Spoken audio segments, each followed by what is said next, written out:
Selamat datang di videonya Filian Atta. Hari ini kita bakal bahas buku lagi. Buku yang kalian aku bahas judulnya adalah Please Look After Mom. Ini masih buku terjemahan ya, dari Korea Selatan. Kalau judul Koreanya tuh Omare Putake, ditulis oleh Kyung Suk Shin. Aku beli buku ini udah cukup lama sih, awal tahun. Kalau nggak salah tuh Maret atau April. Pokoknya waktu pandemi gitu kan, bosen ya di rumah nggak ngapa-ngapain. Akhirnya aku nyari novel, tapi karena nggak mau baca novel romance, akhirnya aku coba cari yang lebih ke family gitu, dan ketemulah novel ini. Ini aku belinya di e-commerce dan kayak muncul di awal gitu loh di toko bukunya terus gitu, jadi sering lihat terus tertarik.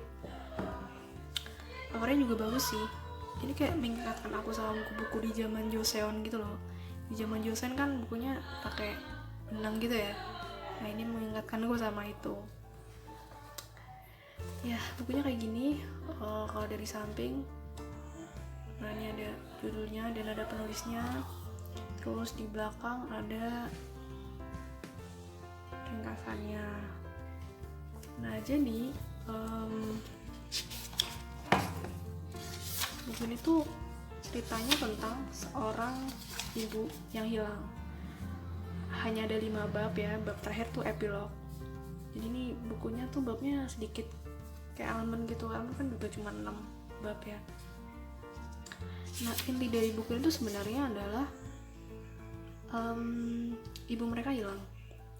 Jadi ibunya dan ayahnya, jadi sepasang suami istri ini tuh udah baru udah anaknya udah gede-gede, udah punya keluarga sendiri. Nah mereka dari desa pergi ke Seoul, intinya mau mengunjungi anak yang pertama, yang paling besar. Biasanya ketika udah sampai di Seoul itu bakal dijemput, cuman hari itu entah kenapa semua orang nggak bisa. Anaknya yang pertama nggak bisa, anaknya yang ketiga juga dia nggak bisa, anaknya yang satu lagi dia keluar negeri. Nah intinya nggak ada yang bisa jemput lah. Akhirnya karena merasa bahwa ya udah sih naik subway gitu kan, akhirnya mereka berdua naik subway. Jadi pasangan suami istri ini naik subway. Cuman masalahnya ketika udah masuk di subway itu ibunya ketinggalan. Jadi ayahnya udah masuk duluan, ibunya ketinggalan, padahal uang, tas, segala macam itu dibawa ayah. Nah dari situ si ibu bilang nggak tahu di mana itu, padahal ya gimana ya, maksudnya masih di Solo kan, mestinya tuh ibunya bisa nelfon atau gimana, tapi ternyata ada banyak hal yang nggak diketahui sama anak-anaknya. Jadi kondisi ibunya tuh ternyata tidak memungkinkan buat kayak gitu. Nah masalahnya tuh sebenarnya sampai itu aja. Cuman yang akan dibahas di bab novel ini adalah gimana si ibu di mata anak-anak dan di mata suaminya. Jadi ternyata ya sepanjang bab itu kita bakal diajak untuk melihat kehidupannya ibu sebelum dia hilang tentunya ya, waktu anak-anaknya masih kecil, waktu dia berjuang sendirian besarin anak-anaknya, dan waktu dia belum nikah. Nah tiap bab ini dari satu pandangan orang. Jadi bab pertama itu dari anaknya dia, cewek yang kerjanya sebagai novelis. Nah ternyata banyak hal yang cuman si anak ini yang tahu. Salah satunya adalah ibunya nggak bisa baca, ibunya buta huruf. Menantunya, anak-anak yang lain itu nggak tahu bahkan kalau mereka tuh buta huruf. Karena anak yang pertama tuh sempat waktu dia masih mahasiswa ya, kan kuliahnya di Seoul, jadi sering ngirim surat. Padahal kan ibunya nggak bisa baca, tapi dia ngirim surat, dan yang ngebacain adalah si anak yang jadi novelis ini.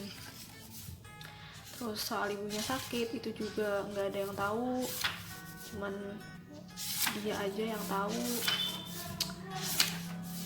Dan ada banyak hal ini sih, ada banyak hal yang apa ya, jujur aku kaget, meskipun ini alurnya kan sangat lambat ya, cuman fakta-faktanya tuh bikin kaget gitu loh. Ternyata mereka hidup selama ini bareng-bareng, banyak sekali hal yang disembunyikan sama ibu gitu.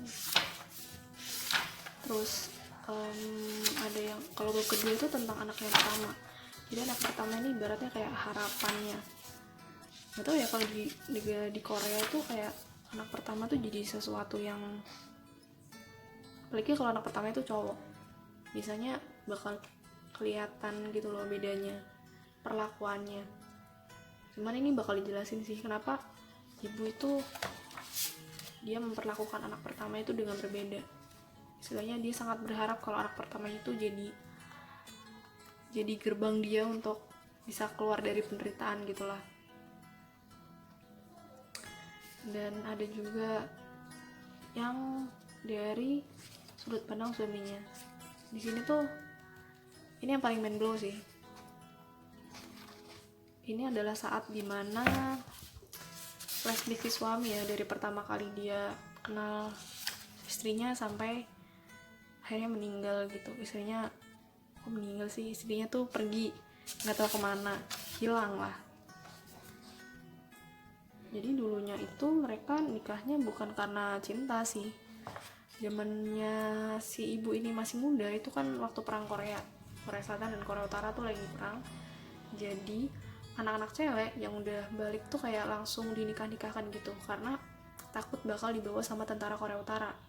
Nah si ibu ini juga sama, karena dia nggak mau orang tuanya tuh nggak mau gitu anaknya dibawa ke tentara Korea Utara, akhirnya dinikahkan lah. Jadi nikahnya tuh bukan karena cinta.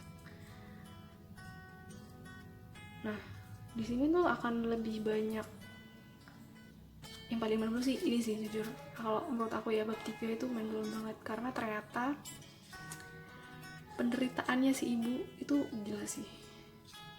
Dia ditinggalin suaminya, dia nyari uang sendiri, dia ngebesarin anak-anaknya sendiri, tapi itu masih tetap bareng tuanya.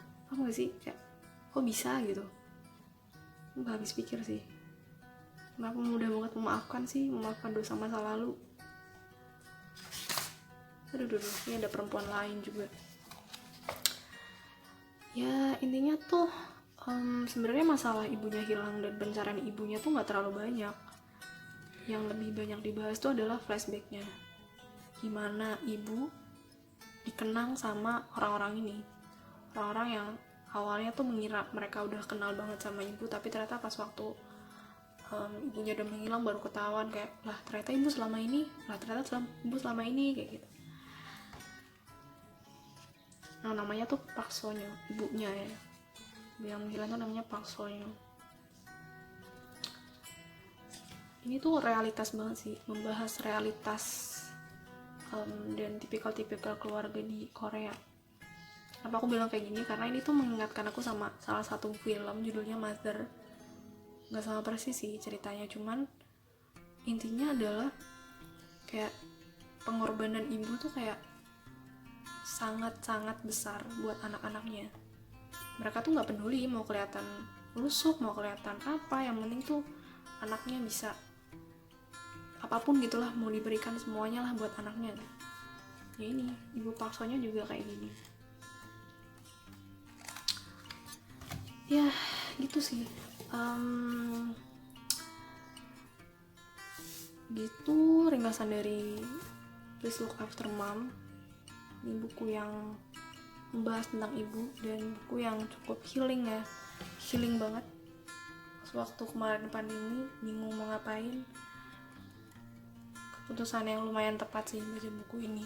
Cuman ada beberapa hal yang kayaknya harus kalian pertimbangkan gitu kalau mau baca buku ini. Jadi yang pertama, kalau kalian suka romance, suka hal-hal yang sederhana tuh jangan baca ini, karena ini alurnya tuh kalau aku boleh bilang tuh datar gitu di awal, apalagi di bab-bab awal tuh datar.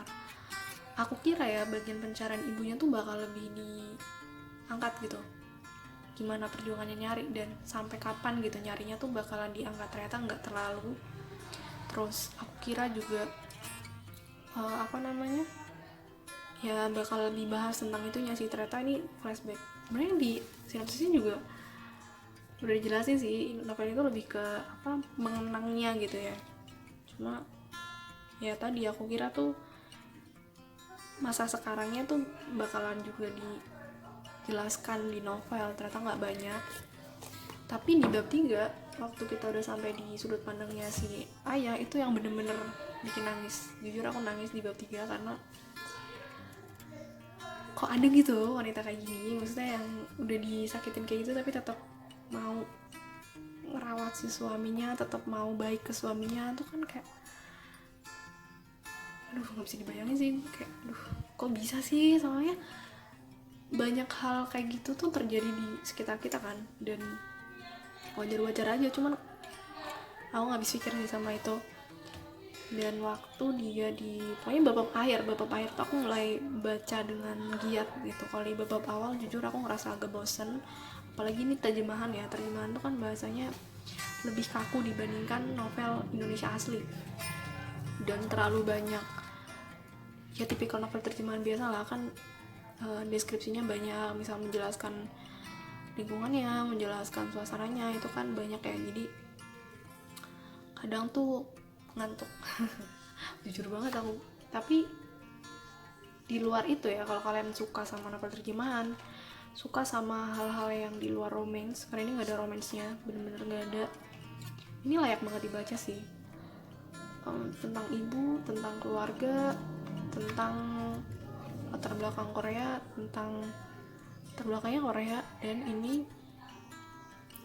buat kalian yang suka budaya Korea ini juga wajib baca, karena ini menjelaskan tentang dua lingkungan gitu, perkotaan sama pedesaan. Dan di pedesaan itu benar-benar dijelasin secara rinci, jadi kayak kebayang orang-orang di desa di Korea itu dia hidupnya kayak apa, dan cara mereka untuk berhidup kayak apa. Pengetahuannya cukup bagus. Cuman ya tadi, kalau kalian sukanya romance, terus nggak suka terjemahan, terus nggak suka bahasa yang terlalu kaku, mungkin ini bakal membosankan dan bikin kalian ngantuk, dan mungkin nggak akan kalian selesaiin. Ya gitu aja sih dari aku. Overall ini bagus kalau menurutku sendiri ya, terutama bab terakhir. Layak untuk dibaca, layak untuk dipertimbangkan sebagai pengisi waktu luang. Aku nggak tahu sih ini dibaca sama B3 atau enggak, cuman kayaknya sih ada yang baca, cuma aku lupa siapa ya yang baca ya, RM atau siapa gitu kayaknya ya. Kalau salah ya maaf gitu, karena ini kalau nggak salah sih nggak dijadiin inspirasi sih, bakal dibaca aja. Ya gitu aja video kali ini. Kalau kalian suka, jangan lupa klik like, subscribe, dan share juga ke teman kalian yang suka buku. Sampai sini aja, sampai jumpa di video selanjutnya, bye bye.